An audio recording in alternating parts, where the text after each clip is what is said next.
सबसे पहले अपना परिचय बताते हुए ये बताइए कि आप लोग यहाँ गन्ना दफ्तर में किस वजह से आए हैं?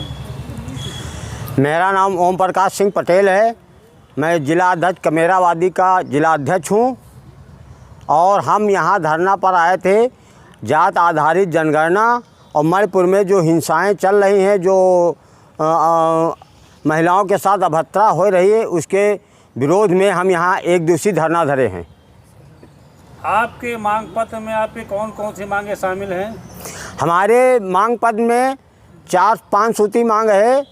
पहली मांग है जात आधारित जनगणना, पूरे देश में जात आधारित जनगणना कराई जाए।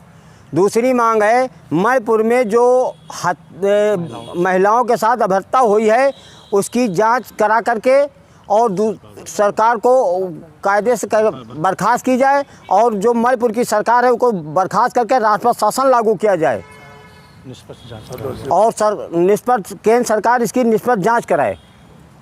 इसके अलावा और कौन कौन से मुद्दे आज के? और क्षेत्रीय मुद्दे हैं।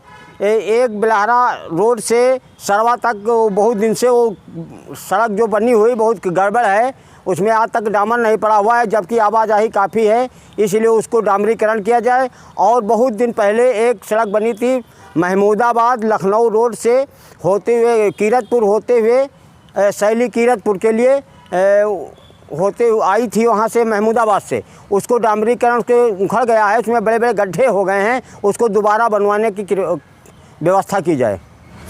अकबर साहब जी, आप बताइए, इन लोगों के साथ में आप जो शामिल हुए हैं तो इनके मुद्दे पर किस हद तक का संघर्ष करने के लिए सहमत है? सबसे पहले केशव भाई, मैं आपके चैनल को धन्यवाद दे दूं। Thank you. आज इन लोगों ने हमको एक निमंत्रण दिया है और भरी संघर्षों से हम यहाँ पर शामिल हुए हैं। हम आपको बता दें, आज जो इन लोगों का मांग पत्र है, सबसे पहले आरक्षण पर है, जातीय जनगणना। ये बात सही है। एक हमने और शामिल किया है कि 2024 लोकसभा से पहले यहाँ पर बैलेट पेपर से वोटिंग होनी चाहिए। मतलब ईवीएम? हाँ, ईवीएम मशीन को बाइकाट करिए, ठीक। और ये जो वर्तमान समय में समाज में दबे कुचले लोगों पर जो अत्याचारी हो रही है, ये बहुत निंदनीय है। प्रधानमंत्री का नारा है सबका साथ सबका विकास। मैं कह रहा हूँ सबका साथ सबका विनाश। आज ये प्रधानमंत्री भारत सरकार जो है, हर व्यक्ति को 5 किलो राशन 1 यूनिट पर दे रही है। मैं एक निवेदन करना चाहता हूँ, ये छुट्टे जानवरों से निजात दे दे, हमको राशन फ्री वाला नहीं चाहिए।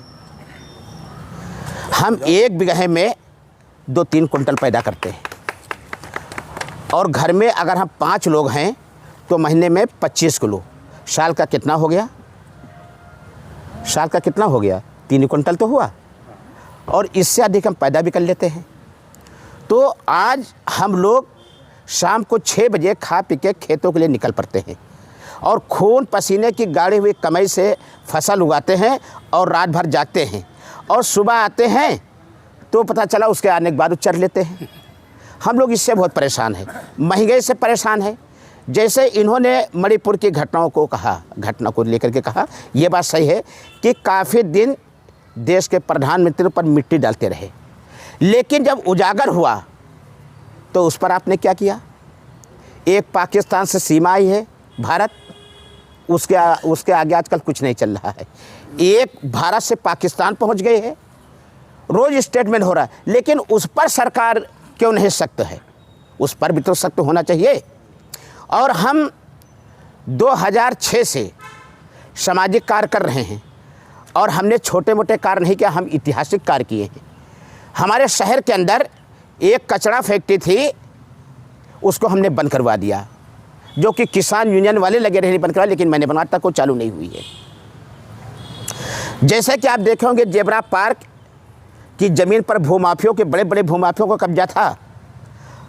शुरू से लगे रहे, जनवरी 2000 से लगे रहे और आखिरकार 2018 में एक ईमानदार ज्वाइंट मजिस्ट्रेट अजय कुमार द्विवेदी जी आए और मैंने उनसे बात की, ज्ञापन दिया और भूमाफियों से मुक्त करा करके 12 बंके का ऐतिहासिक जेबरा पार्क का निर्माण करवा दिया कि शहरवासी इसमें सुबह शाम टहलने आएंगे और हम लोग उनके पास बहुत बड़ा एहसान रहेगा, बल्कि हम उनको ये समझते हैं जिंदाबाद। कि वो एक आईएएस ही नहीं है, बाराबंकी जिले के एक परिवार भी हैं।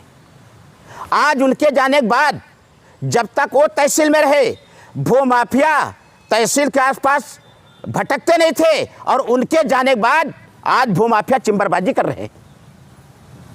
एक यहाँ पर माने जाने आदमी को, सरवजी मोहल्ले का भू माफिया है, उसको जेबरा पार्क के अंदर कब्जा दे दिया गया।